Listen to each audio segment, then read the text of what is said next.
Panagutan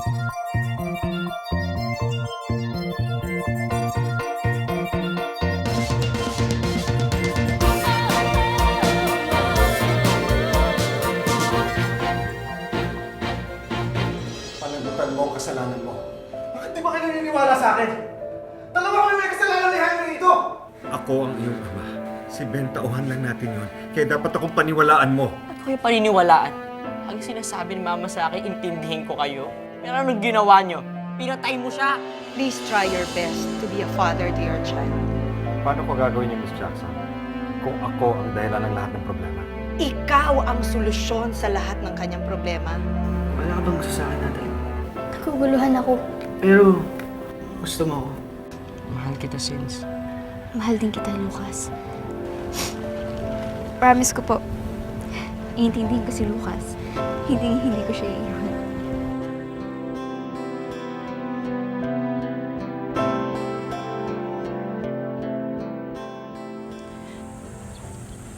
Salamat talaga, Sins, ha? Kasi lagi ka nandito para sa akin. Hirap kasi maging masaya pag wala ka, eh. So, okay ka na? Medyo. Pero ayoko pang umuwi, eh. Ayoko makita si Papa. Sige, dito muna tayo. Okay lang sa'yo?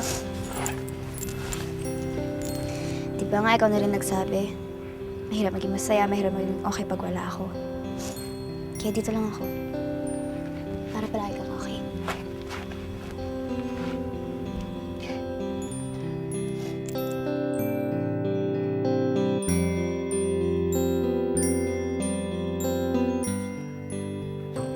Sarah? Sarah, wala lang yung nakita mo, ah. Kaya yung narinig ko. Nat, di ba may usapan tayo? I'm sorry. Hindi ko naman kasi expected to, eh. Akala ko ba tutulungan mo ako? Yun pala. Yun pala, gawin mo lang sa akin sa basta. Hindi ganun yun. Sarah, wala ka sa usapan namin, Natalie. Labas ka dito. Ganun lang kadali sa'yo yun? Di ba nasaktan ka na? Dapat alam mo kung gaano kasakit eh. Ano sige? Ayoko na. Huli na to. Ayoko na kasi sakit-sakit pala eh. Ayoko na masakit. Ayoko na masakit. Sarah.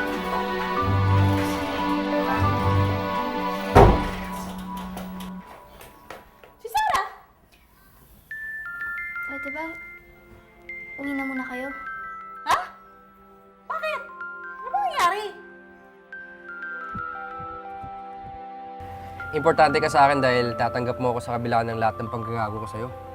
Alam kong tunay kang kaibigan eh. Salamat, Jimbo. Tsaka syempre, mas matagal naman ang pinagsamahan natin kaysa kay Michelle. At mahirap ipagpalit yung pagsasamahan na yun, di ba? Kaya lang, malapit tayo magkahiwalay. Malapit na graduation mo. Di pa nga sure kung gagraduate ako eh. Malamang, repeater na naman ako. Alam mo, malulungkot ako pag wala ka na sa St. Clair. Pero mas gusto ko naman makapasa ka. Kasi para rin sa future mo yun eh. Sa bagay. Nakakasawa na nga lang ng high school eh, no? Tsaka, gusto ko na rin magbago buhay ko eh.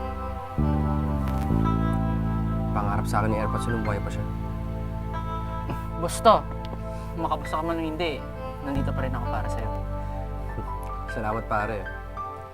Basta, huwag ka nang nervousin. Sira.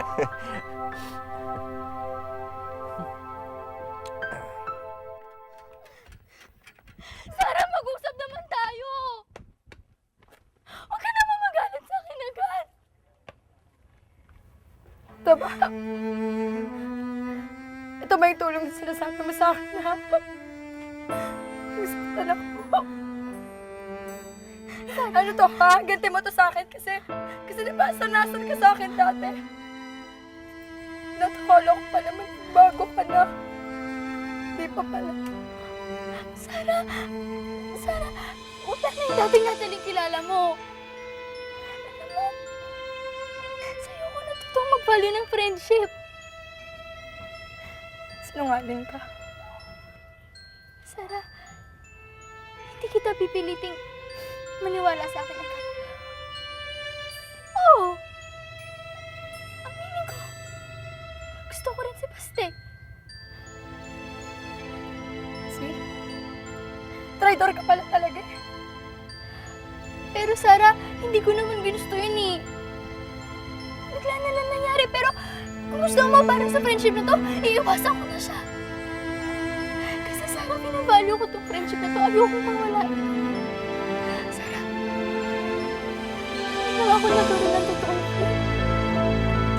At ikaw, I'm sorry. Ewan ko sa'yo.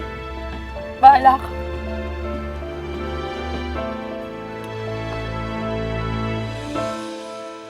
Cindy, oh. Dami naman yan.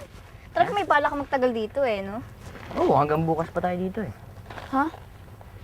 Hindi. Uwi na tayo mamaya. Sa bahay niyo. Kumain ka muna. Oo nga. Sayang naman kasi yung binili mo. Ah, Ano tayong binili? Pero dalawa na yun naman. hindi. Uwi naman dito tayo mamaya. Pero tayong pagkain. Ayuwi natin muna. Lucas, pwede pa tayo mag-usap? Please? Mag-usap tayo sa bahay. Huwag na pa.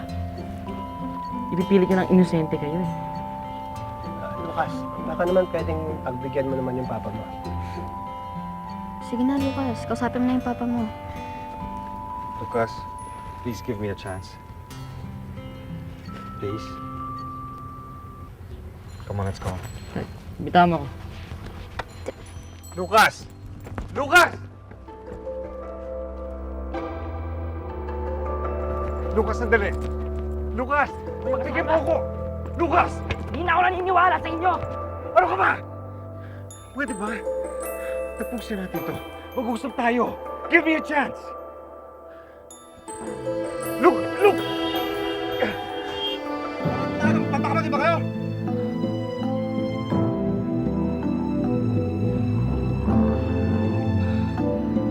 You're safe, anak. I'm sorry. I'm sorry.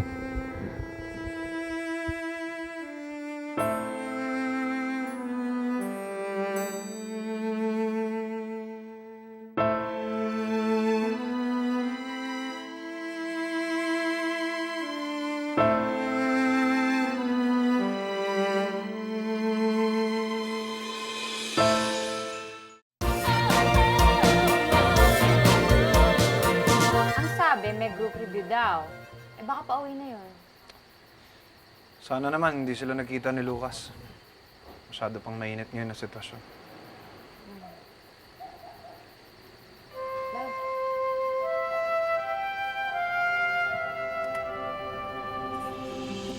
Uy,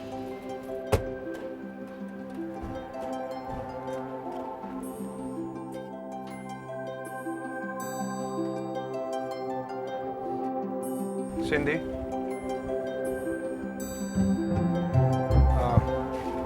Robert, huwag kang mabahala. Nagpunta lang kami dito para ihatid si Cindy. Hindi kami pumunta dito para makipag-away. Tama, Robert. Pasensya ka na sa abala. Sorry po kung sinama ko si Cindy. Sige po. sige.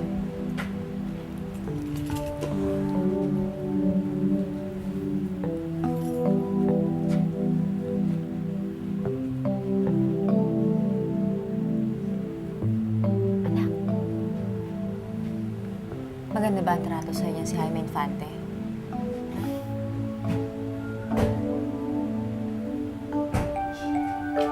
Buti naman kung ganun. Pero sana hindi lang yun ang ginawa niya. Sana ay tama rin niya lahat ng pagkakamali niya.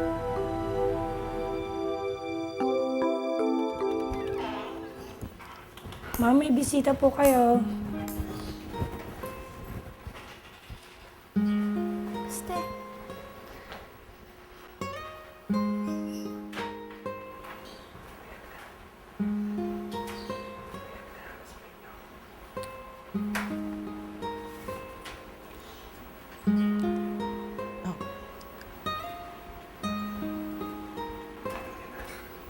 Este, alam mo na may nangyari kahapon, di ba? Ayoko na magalit pa sa akin si Sarah. Kayo. Close na close kayo. Alam ko, alam mo. There's something going on between the two of you, pero hanggang ngayon tinidinay mo pa rin. Hindi. Kaibigan lang kami ni Sarah. Hindi siya ang type ko. Bakit lagi mo siyang gustong kasama? Bakit kapag may problema ka, siya yung tinatakbuhan mo? Basta naman, kapag kasi tumitingin sa iba, alam mo naman talaga kung sino yung para sa'yo, di ba?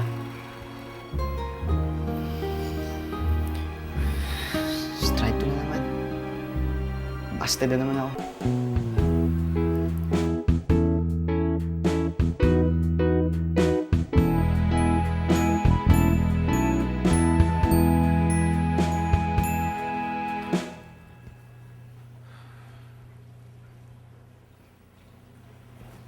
Pa, ba't parang hindi kayo mapakali?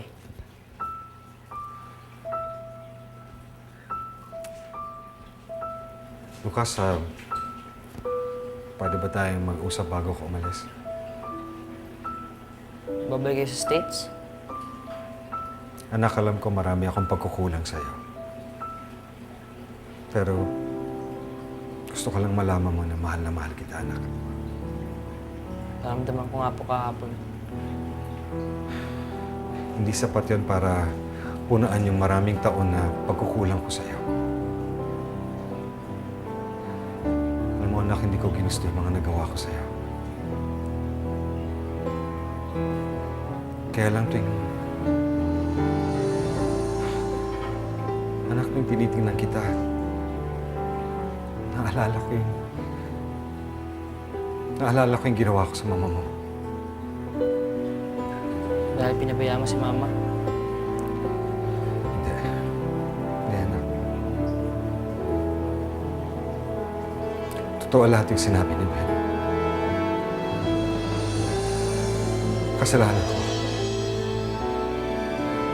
Kasalanan ko ang lahat. Anak, hindi ko sinasadyang mabaril ang mami mo. Pero nangyari. Anak, I'm sorry. Sana maintindihan mo ako. Patawarin mo ako, anak. Nagdilim ang paningin ko nang makita ko sila ni Ben. Ang tagal-tagal na nun. Hanggang sa Amerika, hinahabol ako ng konsensya ko. I tried to be strong. Pero, tuwing naalala ko yung nangyayari, wala akong magawa na. Napilit kong intindihin pa. Pero nagagalit pa rin ako. Oh, may karapatan kang magalit sa akin dahil hindi ako karapat-dapat na ama. Pero, alam ko hindi pa huli ang lahat. Mapagbabayaran ko pa yung lahat ng pagkakamali ko, lahat ng kasalanan ko. Pero anak, sana dumating yung panahon na mapatawad mo.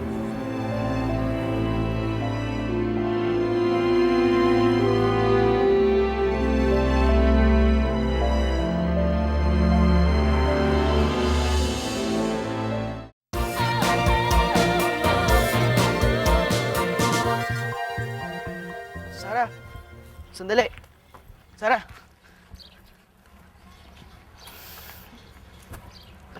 Ba't parang naiiyak ka? Wala. Naawa lang kasi ako kay Lucas eh. Ikaw, ba't nandito ka? Eh, para kasi iniiwasan mo na ako eh. Gusto ko lang naman magkalinawan tayo. Galit ka pa rin ba sa akin dahil kay Natalie? Hindi naman ako nagagalit eh. Maliban na iwasan kita. Kaibigan ka pa rin naman para sa akin eh. Sorry ah. Mahirap naman kasi magpanggap na okay na ako kahit alam ko naman na hindi pa, di ba? Eh, lahat kasi ng bagay pinag-aaralan ko na ng mabuti. Tapos nagbabasa ako ng mga books para pag andyan na, kayang-kaya ko na. Pero alam mo, yung pigilan mo yung nararamdaman mo.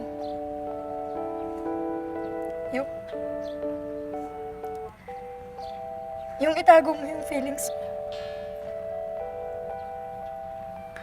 Basta yun pa rin pinakamahirap pag-aralan.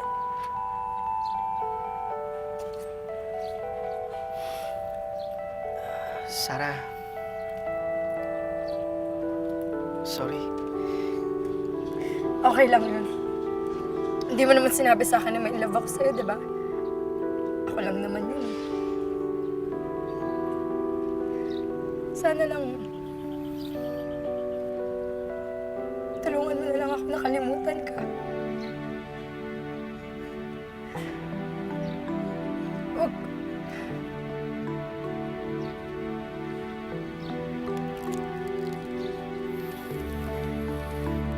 Huwag ka na lang sana nilapit sa akin.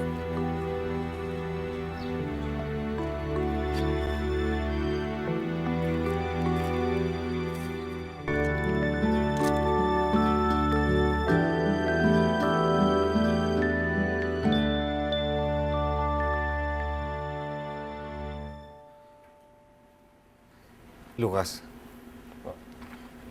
padating na sila. Kailangan ko na umalis. Saan ka pumunta?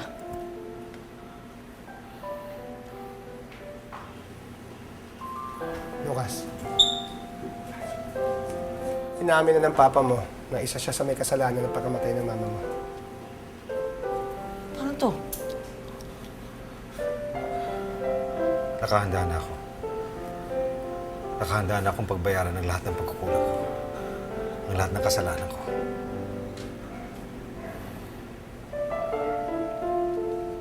Dad, pa naman ako. Huwag kang mag-alala, Lucas. Biniling ko na sa ninong Rafi mo at saka sa mga abogadong lahat. Inayos ko ng pag-aaral mo sa Amerika. You're going to a very good boarding school. Ilalayo kita dito para makalimutan pa ang lahat. Dad, mawawala na naman kayo sa akin eh. Kakalayo na naman tayo. Lucas, matagal ka nang walang ama. Ever since I was not a father to you, pinabayaan kita. I'm sorry, Lucas. Sinira ko ang buhay mo.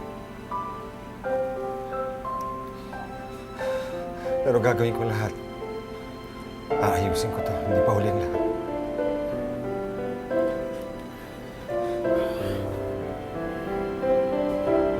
I'm sorry, son.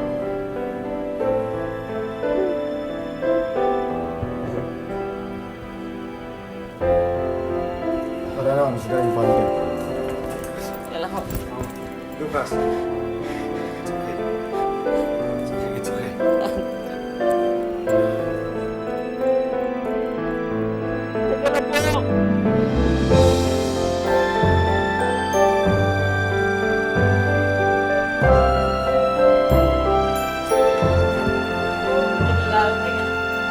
No, Lucas. Sandali lang po. Rafi.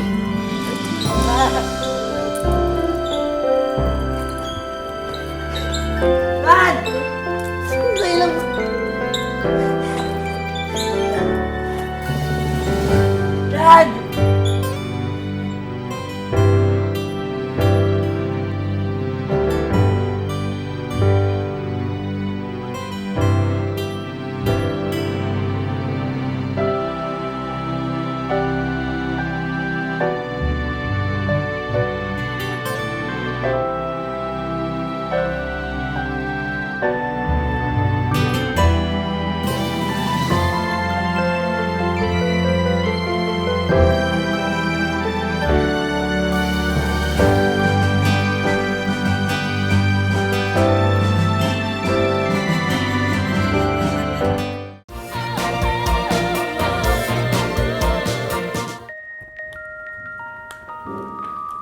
Lucas, anak, ang tagal mo nang hindi pumapasok ah.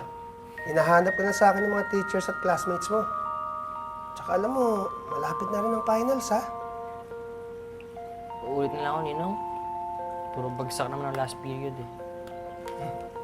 So, gusto mong maging isa ring Jimbo, ganun ba yan? Hindi naman ganun. O sige, sige. Hindi na kita tatanungin kung ano dahilan mo.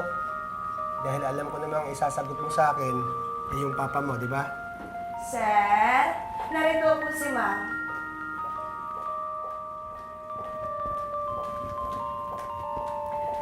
Hello, Lucas. Miss Barbara, ba't po kayo dito?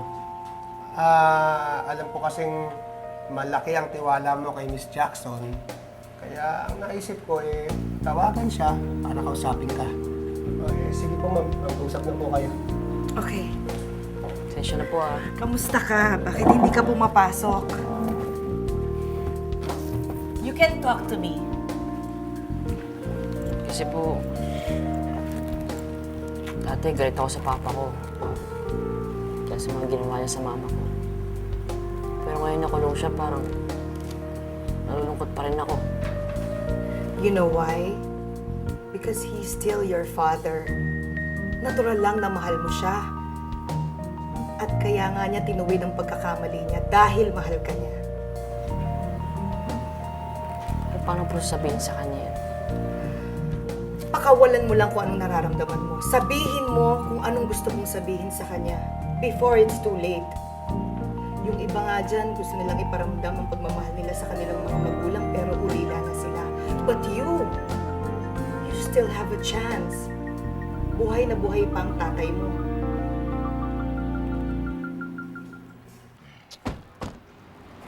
Patrip, naglolo ko na naman to. Bumalik na naman yung dating sakit niya. Oo nga eh. Naglolo ko na naman yung transmission. Problema nito. Yung bang gentleman mo ko lang yung shota ng utol mo. Oy, Jimbo! Bakit? Totoo ba yung sinabi ng utol ko na ikaw daw yung nakipag-break sa kanya? Oo. Eh, ano problema mo dun? Gago ka! Mas ka nga! Jimbo! Tulungan nyo kami! Uy, Jimbo, ayos ka lang! Uy! Tulong! Jimbo! Cindy. Busy ka ba? Buti naman punta ka dito. Ilang beses na kasing absent eh. Wala kasi yung gana pumasok eh. Dahil ba to sa papa mo? Nabalitaan ko kasi nakakulong na siya eh. Yun nga pinantao dito. Bala ko sana magpasama sa presinto eh. Anong muna gagawin mo doon? Susumbatan mo na naman siya? Hindi. May gusto lang akong gawin bilang anak. Sige. Pero kasama mo tayo kay Abs ha. Gabi na kasi. Ha? Tol, upo ka muna, Tol. Wait lang ako. Kuha lang ako ng fresh.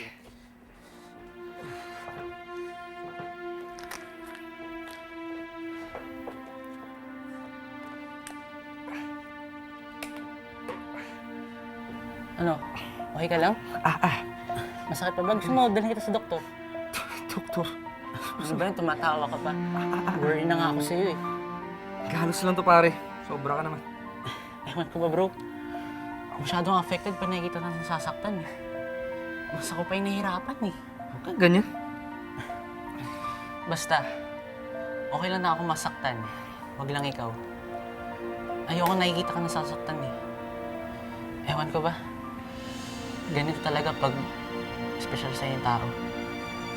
Anong pinagsasabi mo? Pag mahal mo siya. Ano? Jimbo, I love you. Tante, may bisita ka.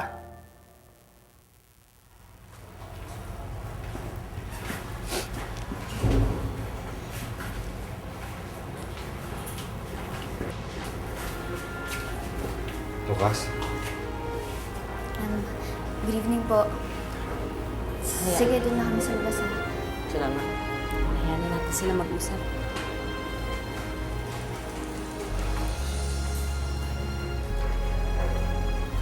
Alam mo, anak, natutuwa ako nandito ka.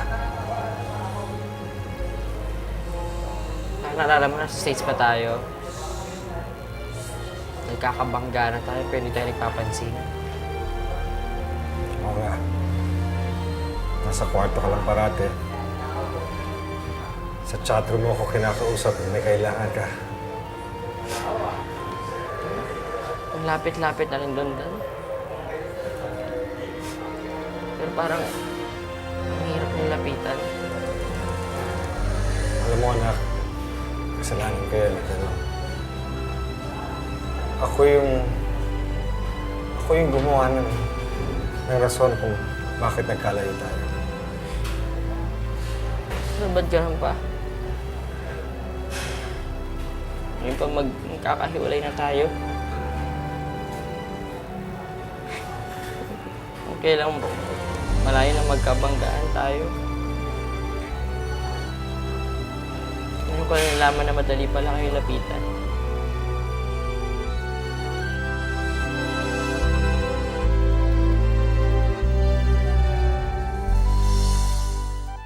Promise ako sa kanya. Ito pa rin lahat ng pangalan niya sa akin. Kaya mag-aaral mabuti sa States. Pupunta ka na ng Amerika? Hindi naman porkit nasa ibang bansa ka na, hindi na kayo magkakausap, hindi na kayo magkikita.